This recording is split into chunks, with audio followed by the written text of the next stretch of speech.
Hello everyone, welcome to brain builder coaching centre Lucknow. मैं Ram sir, Ram भैया एक बार आ चुका हूं आपके सामने एक शानदार सी ट्रिक लेकर, एक शानदार सी स्ट्रेटजी लेकर कि how to prepare physics. Sir physics समझ में नहीं आती, सर न्यूमेरिकल नहीं हो रहे हैं, न्यूमेरिकल हो जा रहे हैं सर, थ्योरी नहीं हो रही है, मैथ तो हो जा रहा है, उसमें क्वेश्चन क्वेश्चन है कर लेते हैं सर, वो भी समझ में आ जाता है। देखिए गलती है आपकी नहीं है बच्चों, क्योंकि फिजिक्स सब्जेक्ट ही ऐसा है जहां पे आपको कॉन्सेप्ट भी मिलते हैं, न्यूमेरिकल भी मिलते हैं, लॉजिक भी मिलती है, डेली लाइफ के एप्लीकेशंस भी मिलते हैं। तो आज से आप सबसे पहले दिमाग में रख लीजिए कि सर मैं आज से पढ़ूंगा। आप बोल दीजिए कि सर मैं आज से पढ़ूंगा, आप जो बताएंगे मैं करूंगा। तो वो वीडियो आपके लिए आ चुका है 5 मिनट की शानदार स्ट्रेटजी के साथ। 6 पॉइंट आपकी लाइफ को चेंज कर सकते हैं। फ्यूचर में आप डॉक्टर बनना चाहते हो, आप इंजीनियर बनना चाहते हो, फिजिक्स वाले अपने बड़े भाइयों से, आप जो भी सीनियर्स हैं उनसे एक बार पूछ लीजिए सबसे दिक्कत किसमें होती है, तो बताएंगे सर नीट का एग्जाम निकल जाता है लेकिन फिजिक्स के न्यूमेरिकल नहीं हो पा रहे हैं सर। तो वो सब दिक्कतें आप अगर अभी आप 9th में हो, अभी आप 10th में हो, आप 8th में हो, तो आज से ही ये चीजें फॉलो करना शुरू कर दो। और उसके बाद जैसे ही आप 11th 12th में होगे, फिजिक्स आपका एक सबसे फेवरेट सब्जेक्ट बन के आएगा। सो डिस्कस करते हैं। अगर आप बोर्ड एग्जामिनेशन इस बार अपियर होने जा रहे हो, यानी 2026 में एग्जाम देने जा रहे हो, तो आप इन चीजों को फॉलो जरूर कर लेना, क्योंकि ये आपके सीनियर्स ने फॉलो किया है, उनके भी 95% प्लस आए हैं और आपके भी 95% प्लस आ सकते हैं। हजारों बच्चे हर बार 100 में 100, 99, 98 नंबर लाते हैं। तो आप भी चाहे आईसीएससी में हो चाहे सीबीएसई में हो, ये स्ट्रेटजी जरूर फॉलो करना। सबसे पहले आपको फिजिक्स सबसे इजीएस्ट सब्जेक्ट है, बस आप इसको डेली लाइफ से जोड़ना शुरू कर दो। कोई भी टीचर आपको एप्लीकेशंस बता रहा है तो सर उससे एक बार जरूर डिस्कस करो। क्लास में नहीं डिस्कस हो पा रहा है, क्लास के बाहर डिस्कस करो, यानी टीचर का दिमाग एकदम खा जाओ। जहां मिले सर ये वाला, सर मोमेंटम क्या होता है, सर फोर्स क्या होता है, sir kinetic energy, potential energy, sir motion क्या होता है, डिस्कस करो ना, क्या दिक्कत है। इलेक्ट्रिसिटी नहीं हो रहा है, रिफ्लेक्शन नहीं हो रहा है, लेंस नहीं हो रहा है, कुछ भी एवरीथिंग आपको डिस्कस जरूर करना है, क्योंकि साइंस एक एप्लीकेशन बेस्ड सब्जेक्ट है, प्रैक्टिकल सब्जेक्ट है, तो इसको पूछना है। आप क्रिकेट खेल रहे हो मान लो, और क्रिकेट देख रहे हो मान लो, आपने आईपीएल देखा, कई बार रिग्रेट होता है, अरे सर बहुत बढ़िया बॉल थी, इस पे तो कम से कम सिक्सर तो बनता था, बताओ हार गई टीम। तो कहना आसान होता है बच्चों, आप जब डेली लाइफ में, यानी कि जो भी चीज आप कर रहे हो, एक बार आप क्वेश्चन देखते हो, आपको लगता है कि इसमें क्या है, ये तो मैं कर लूंगा, लेकिन जब आप सॉल्व करने बैठते हो तो आपका दिमाग जो है लगता रहता है, लेकिन क्वेश्चन नहीं होता है, कई बार आप कट करते हो। तो यही तो प्रैक्टिस कर है, यही तो प्रैक्टिस का पार्ट है, यही करना है।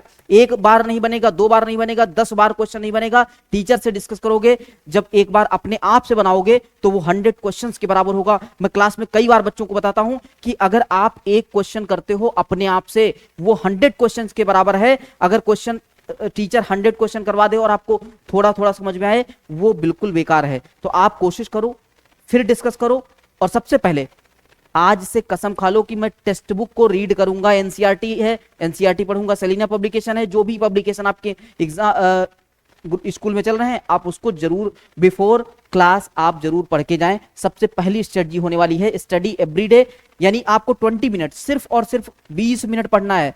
सर अरे सर मैं तो पढ़ लूंगा, अरे तो पढ़ो ना, 20 मिनट डेली, वो भी आप संडे को छोड़ सकते हो, एक दिन आप जो है स्किप कर सकते हो, यानी 6 दिन आपको 20-20 मिनट पढ़ना है। और साथ में 5 न्यूमेरिकल, सिर्फ और सिर्फ 5 न्यूमेरिकल। सीबीएसई वाले कहेंगे अरे सर 5 न्यूमेरिकल हम तो मतलब 4-5 दिन में सब खत्म कर देंगे, और फिर क्या करेंगे, पीवाईक्यू करो ना। सीबीएसई बरसों से एग्जाम करवाते आ रहा है, 20 वर्ष के 10 वर्ष के क्वेश्चंस लगा लो, 10 ईयर की पीवाईक्यू की बुक ले आओ, और उसके जितने भी थ्योरी हैं, जितने भी पीवाईक्यूज हैं, उनको सॉल्व करो ना, फिर टीचर से डिस्कस करो। नेक्स्ट है read text book before class. Class को ज्वाइन करने से पहले, ट्यूशन क्लास को ज्वाइन करने से पहले, यूट्यूब की क्लास ज्वाइन करने से पहले आप एक बार टेक्स्ट बुक को रीड करो, तभी तो आप टीचर से डिस्कस कर पाओगे कि सर मैंने पढ़ा तो था, सर मैं रिफ्लेक्शन के बारे में पढ़ा तो था, लेकिन सर ये वाला रिफ्लेक्टिव इंडेक्स क्या होता है सर समझ नहीं आया।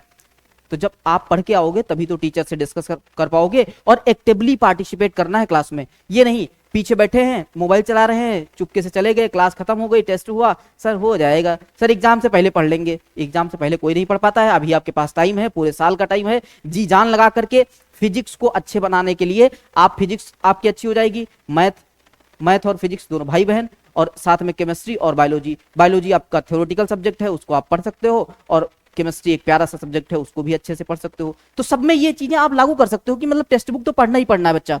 तो टेक्स्ट बुक आप पढ़ो, बिफोर क्लास आप टेक्स्ट बुक पढ़ के आओ और टीचर से खूब डिस्कस करो। नेक्स्ट यहाँ पे अटेंड क्लास एक्टिवली, हमने बता दिया कि आप क्लास में टीचर ने बताया फोर्स के बारे में, फोर्स की डेफिनेशन को बताया, तो आप पीछे से बोलो ना, सर ये होता है, सर इसके न्यूमेरिकल कैसे होंगे, सर इसका फॉर्मूला नहीं हो रहा है। तो सबसे पहले फॉर्मूला शीट बनाओ ना, 3 कॉपियां बनाओ, एक कॉपी जिसमें थ्योरी होगी, एक कॉपी जिसमें न्यूमेरिकल होंगे और एक रफ कॉपी। ये 3 कॉपियां आपके बैग में होनी चाहिए जब भी आपका फिजिक्स पढ़ने का मन हो। नेक्स्ट यहाँ पे सॉल्व एग्जाम्पल, एग्जाम्पल जरूर सॉल्व करना है, वो भी कैसे सर, करेक्ट वे में सॉल्व करना है। सबसे पहले आपको चेकआउट करना है, सबसे पहले आप चेकआउट करो कि उसका सॉल्यूशन आपको हाइड कर लेना है, जो सॉल्यूशन है उसको बेटा उसको हाइड कर लो, और हाइड करने के बाद आप क्वेश्चन को अटेम्प्ट करो। क्वेश्चन नहीं हो रहा है, एक बार सॉल्यूशन को देख लो, ईमानदारी से आप क्वेश्चन का सॉल्यूशन देख लो, फिर से सॉल्व करो। अगर फिर से नहीं हो रहा है तो आप जाकर के डायरेक्ट टीचर से डिस्कस करो कि सर मैं इस स्टेप तक पहुंच गया था, सर मैंने गिवन तो लिख लिया लेकिन फॉर्मूला नहीं याद आ रहा है, सर कौन सा लगा दें। टीचर से डिस्कस करोगे, एक बार में बता देगा, आपकी प्रॉब्लम सॉल्व। नेक्स्ट आपको क्या करना है, सॉल्व प्रॉब्लम्स मोर। सबसे ज्यादा जो फोकस करना है बिफोर आपका जो भी बोर्ड एग्जामिनेशन है, उससे पहले PYQ 10 ईयर के PYQs आपको एकदम से अच्छे से, क्योंकि फिक्स क्वेश्चन है बेटा, और आपको PYQ पे खूब फोकस करना है। सिर्फ और सिर्फ आप PYQ करके 90% का स्कोर कर सकते हो। मैं चैलेंज करता हूं, आप बिल्कुल आज से सोच लो कि मैं एग्जाम से 2 महीने पहले सिर्फ और सिर्फ PYQ लगाऊंगा, थ्योरी हो चाहे उसके न्यूमेरिकल हो, सब कुछ PYQ बेस्ड होता है। तो आपको साथ में अभी जो पैटर्न इस बार का जो चेंज हुआ है, सबसे डिफिकल्ट पेपर था फिजिक्स का 2026 का, अभी 2027 में आप एग्जामिनेशन में अपेयर होने वाले होंगे। 26 का पेपर एक बार उठा के देख लेना, आज तक का सबसे हार्डेस्ट पेपर माना जाता है कि सर समझ में नहीं आए, बहुत कम नंबर आए। तो उसको कैसे, लॉजिक बेस्ड है ना, तो एप्लीकेशंस हैं, डिस्कस करो, टीचर से डिस्कस करो, आप रीडिंग करो, बुक रीडिंग करो, और उसके जो भी मेथड हैं उनको आप की नोट्स बनाओ, उनके नोट्स को जो है कॉपी करो, और अच्छी राइटिंग में अपने नोट्स को पढ़ना स्टार्ट करो, वहां से होगा इंप्रूवमेंट।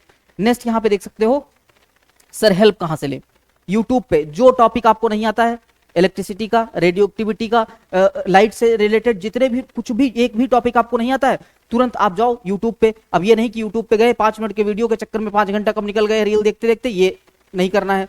आपका कंसंट्रेशन, आपकी ऑनेस्टी आपके नंबर को इंप्रूव करेगी बेटा। तो सबसे पहले ये करना है कि आप यूट्यूब पे जाओ, कोई भी जो भी टीचर आपको पसंद हो उसका वीडियो देख करके फिर क्वेश्चन सॉल्व करो, फिर से थ्योरी पढ़ो, और तब ना समझ में आए तब बताना।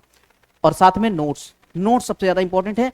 नोट्स अभी बनाने का टाइम है, यानी कि एग्जाम से आप जब 4-5 महीने पहले नोट्स को प्रिपेयर कर लेते हो तो एक कॉन्फिडेंस होता है कि सर मैंने पढ़ा तो है, अब ये एक बार मैं रिवीजन कर लूं, सर मैं 100% स्कोर कर सकता हूं। तो बस यही करना है बेटा। तो बाकी ये स्ट्रेटजी आप फॉलो करिए। 20 मिनट डेली रीड करना है, 5 न्यूमेरिकल लगाने हैं, एवरी डे बिफोर क्लास आपको टेक्स्ट बुक को रीड करके जाना है। ये सारे मेथड आपकी फिजिक्स को इंप्रूव करेंगे, और अभी से अगर आपकी फिजिक्स इंप्रूव होती है तो आपको डॉक्टर, आपको इंजीनियर, और आप NDA CDS जो भी एग्जाम देना चाहते हैं, फिजिक्स आपकी प्रॉब्लम नहीं बनेगी। थैंक यू बच्चों, थैंक यू सो मच।